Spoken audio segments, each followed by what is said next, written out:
Et on se retrouve donc pour cette revue de presse de l'économie.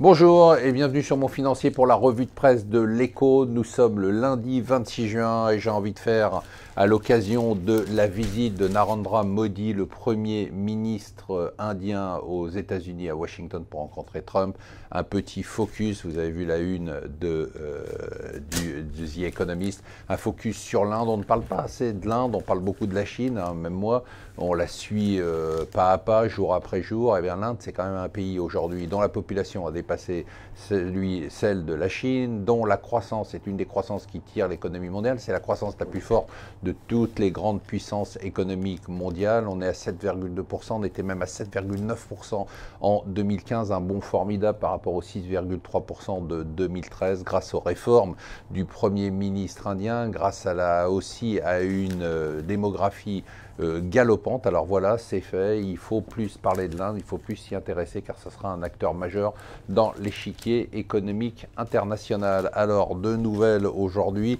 Moi, j'avais compris qu'on ne pouvait plus, les États n'avaient plus le droit de sauver les banques et que les banques devaient aller en faillite. Et ce qui s'était passé, ou être racheté à 1 euro, c'est ce qui s'était passé pour la Banco Popular en Espagne, mais visiblement j'avais loupé une étape puisque l'Italie a été autorisée à faire un sauvetage qui pourrait coûter jusqu'à 17 milliards aux contribuables pour sauver deux petites banques vénitiennes. Voilà, j'ai dû louper une étape, vous aussi.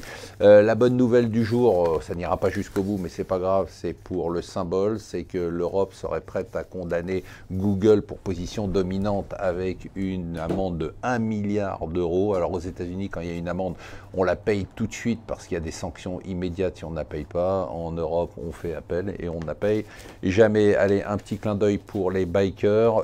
Harley est en négociation pour racheter Bugatti à Volkswagen. Et enfin, on va avoir des chiffres de l'emploi cette semaine. Eh bien, le Parisien nous le dit, ça y est, c'est parti, l'emploi repart. Lucky Mac qui se retrouve aujourd'hui à rencontrer Angela Merkel va sûrement parler de tous ces projets de relance de l'Europe.